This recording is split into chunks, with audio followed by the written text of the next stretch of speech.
This screencast is designed to assist students and staff in better understanding the PHS grading system and processes surrounding standards-based grading.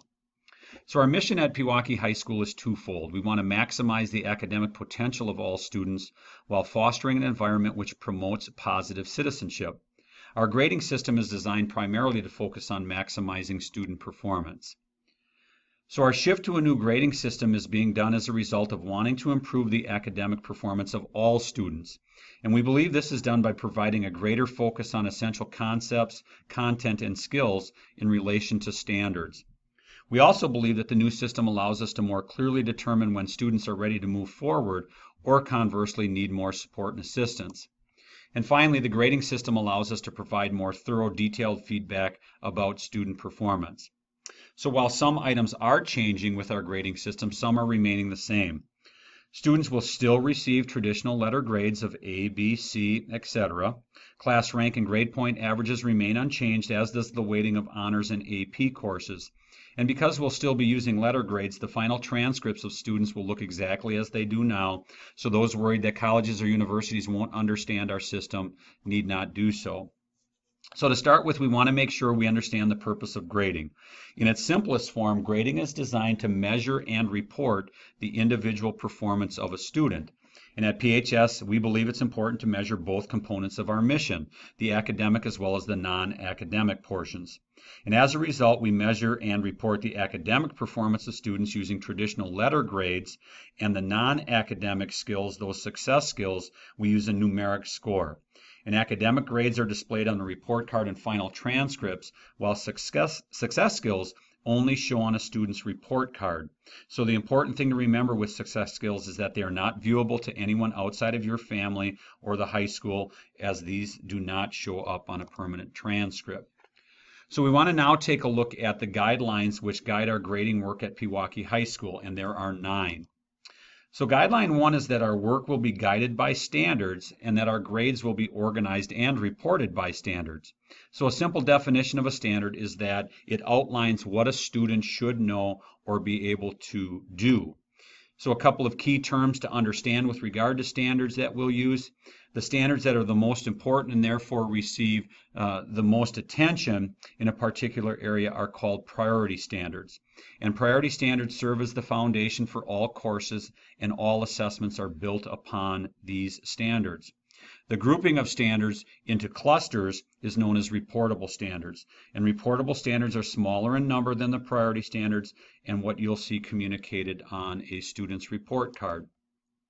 So here's an example of a language arts priority standard, and it reads, a student will be able to determine a theme or a central idea of a text and analyze its development. So in your English class, your mastery of this standard will be measured and reported upon. Guideline 2 states that the reporting of student learning will be accurate, consistent, meaningful, and supportive of student learning. And we're going to get into the specifics of the grading process and these bulleted items in just a bit. So here you'll see the Pewaukee High School grading scale. Again, remember that we'll still be using letter grades. However, in order to better align our grading scale with colleges and universities, we'll no longer be using pluses and minuses. Instead, you'll see that we'll be using grades like an A/B or a B/C. And this type of scale is used at the University of Wisconsin-Madison, Marquette, other universities and colleges. And on this slide, you'll see a more detailed description of the grading scale that we just talked about. So Guideline 3 outlines that performance levels will be used to establish and consistently measure and reported. So performance levels will be used on a 4-point scale, a proficiency scale. And these proficiency levels are then converted into a letter grade.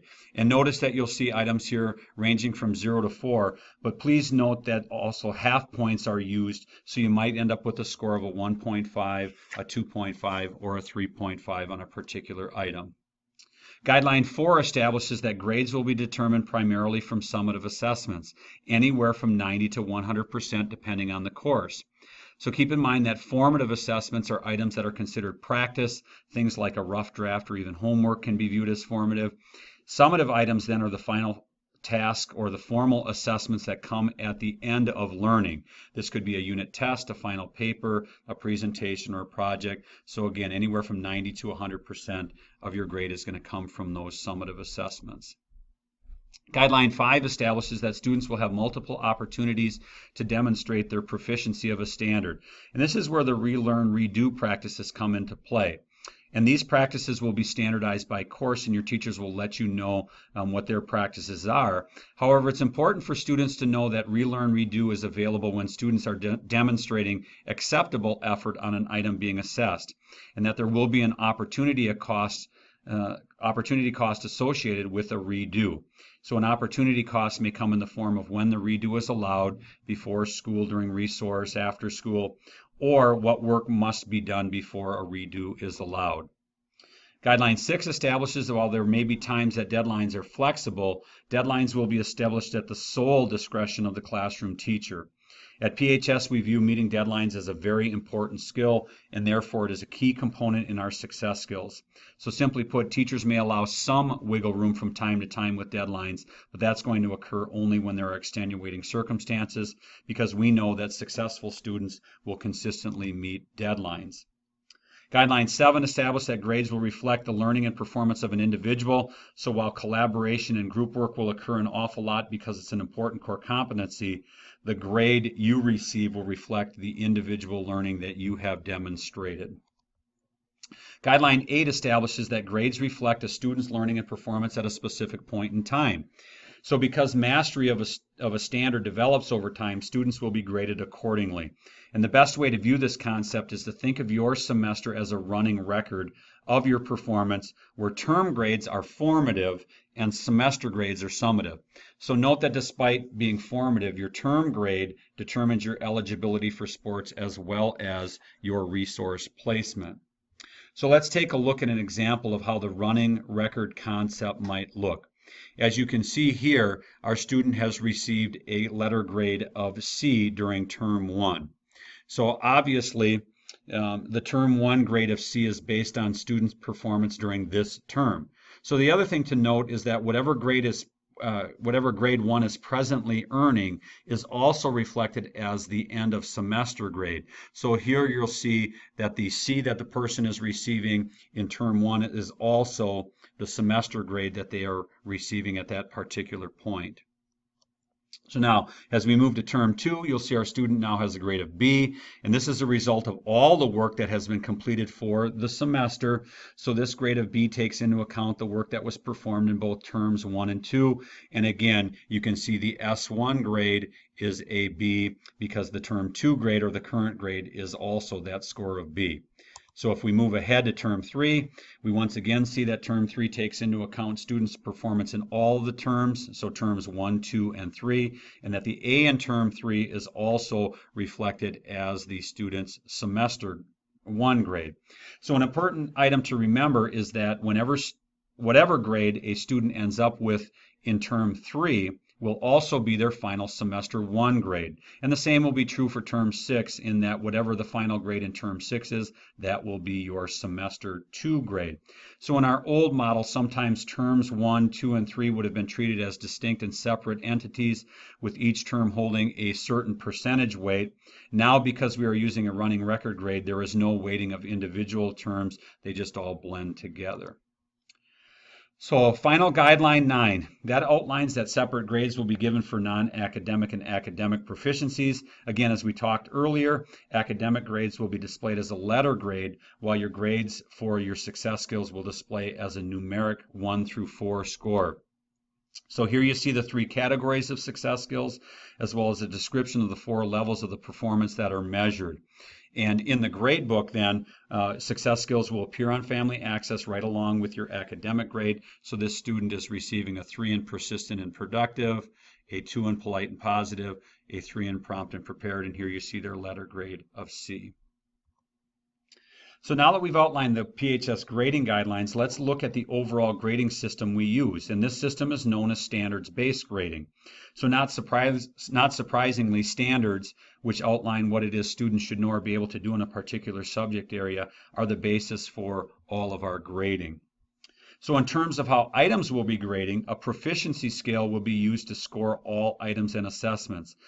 So what we know is that in this case, the scale is going to run from a 0 to 4 based on a student's proficiency. And in this case, it's reading comprehension, priority standard 1 that is being measured. So you'd know what it takes to get a 1, 2, 3, or 4 in all of your courses that have this particular priority standard. So how will you earn a grade? Well, course grades are earned by a process of a teacher determining, using the proficiency scale we just looked at, the performance level of a student on those priority standards as well as on the reportable standards for the course.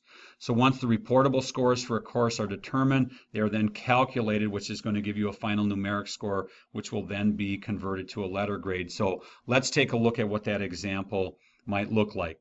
So here you see a U.S. history course that has 3 reportable standards, and you also see that the U.S. history course has 3 summative assessments during this particular term. So on assessment 1, student performance shows as the following. On reportable standard 1, the student received a 3. On reportable standard 2, the student received a 3.5. And you will see that reportable standard 3 was not assessed on this first assessment. And this is something that may occur depending on the course and the specific unit being taught. So if we move forward a bit, we'll see that all 3 assessments are now complete and there are scores for each of the reportable standards that are listed here. So the next step in the process is calculating an overall score for each of the reportable standards. So at this point, an average of the 3 assessments for each reportable standard is calculated. So here we'll see the 3, the 2, the 3.5 are added together, divided by 3, and we'll come up with, for reportable standard 1, an average grade of a 2.83. Reportable standard 2 ended up with a 3.25, and reportable standard 3 ended up with a 2.75. So the next step in the process, in order to get a final term grade, the 3 reportable standard scores are then averaged together. So that 2.83, the 3.25, the 2.75 are added together, divided by 3, and that calculation ends up being a 2.94. So then if we go back to our grading scale, we take a look here and we see a 2.94 falls in this range, which in this case the student would have earned a letter grade of B.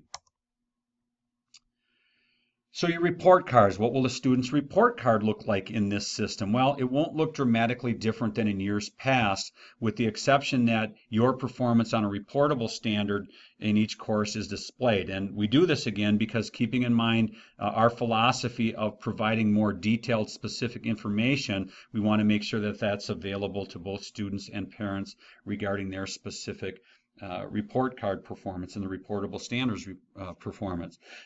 So here you'll see the course grade is listed, the grade, let's go back here, the grade that's in a term 1 was a C, the grade that's in a term 2 was an A. Where did those grades come from? Well, they come from the reportable standard scores that we just walked through. So in this case, the student had a 2 in reportable standard 1, a 2 in reportable standard 2 and 3, and a 3 in reportable standard 4. That equated to a C for that term.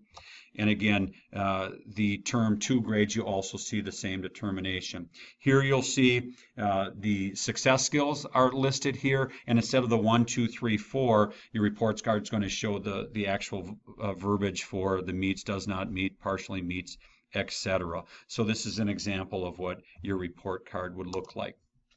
So one of the questions that we field consistently throughout this process is, will it be harder to get a good grade in my classes? And the answer to that is an absolute no. Because our instructional and assessment practices will be more clearly defined, and because students will receive more detailed formative feedback about their performance, and you have an opportunity to relearn and redo should you be providing good effort, students should find it easier to get A's, B's, or C's, and more challenging to receive a substandard grade. So remember that our overarching goal is to increase the academic performance of all students, and we think that this process will help in that goal. So it's our hope that this screencast has helped you to better understand the grading policy at Pewaukee High School, and we look forward to a great year. Take care.